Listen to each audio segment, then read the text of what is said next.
Bonjour Guy Carlier. Bonjour Marco, bonjour Julie, bonjour à tous. Alors on va raconter les coulisses de la matinale. Vous avez été obligé de changer votre chronique à la dernière minute. Oui, j'avais décidé de mettre les banques sous la douche froide, mais après le brillant exposé que vient de faire Axel de Tarlet, ma chronique aurait été pour le moins redondante. Alors on va pas perdre le change, j'espère. Je vais vous parler des animateurs télé Tartuffe pour faire sourire tous ceux qui se réveillent avec l'angoisse que leurs conseillers financiers les appellent aujourd'hui pour leur demander comment ils comptent régulariser leur découvert de 314,73 €, auquel vous ne répondrez pas parce que vous verrez s'afficher le numéro de la banque. Méfiez-vous, 10 minutes après, il va rappeler un numéro caché.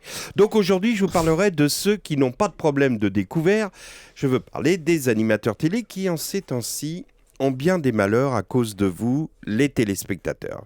Et oui, figurez-vous qu'ils aimeraient faire des émissions de qualité, des émissions culturelles, mais à cause de votre manque d'éducation et de vos goûts triviaux, ils sont obligés de faire de la télé bas de gamme, commune et populacière. Un exemple au hasard, un garçon que nous croisons dans cette station chaque jour, Jean-Marc Morandini. Oh non. Eh bien voilà un animateur qui a proposé à Direct 8 un projet d'émission intitulé Sur les pas de Schopenhauer. Eh bien, Direct 8, pour des raisons absconses, lui a demandé de revoir sa copie. Finalement, hier soir, comme philosophe, il recevait Sophie Favier et un chanteur des années 90 qui, je cite, se montre nu et de face dans un clip vidéo pour relancer sa carrière. Bon, c'est bon, Pire, il m'a même reçu dans son émission il y a quelques jours, c'est vous dire. Non, évidemment, je plaisante. Morandini a au moins la pudeur de ne pas se la jouer faussement un télo, contrairement, je le disais, aux Tartuffes qui peuplent le petit écran.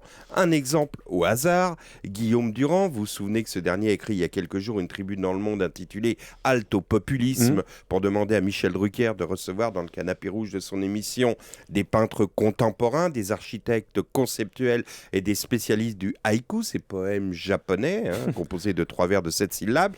Hier, sur une autre station de radio, Guillaume Durand a enfoncé le clou en s'écriant « Où est Arcade Fire à la télévision ?»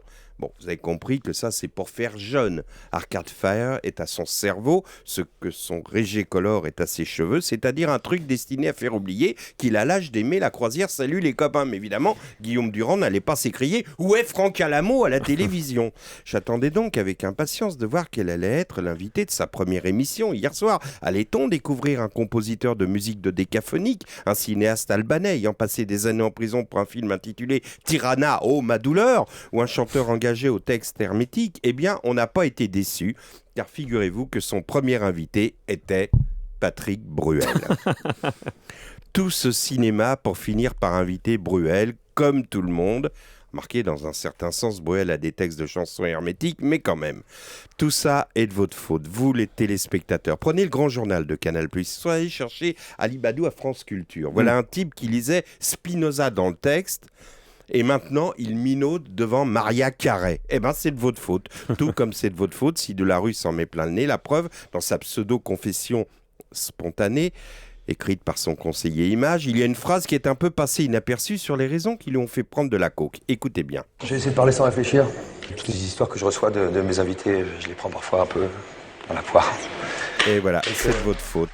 Il a toutes vos misères dans la poire, comme il dit, et pour oublier ça, il prend de la coke. Alors, si vous ne voulez pas que Guillaume Durand, à son tour, mette le nez dans la drogue, écrivez à France Télévisions afin qu'on lui confie à 20h30 une émission sur la mécanique ondulatoire. Merci Guy Carlier.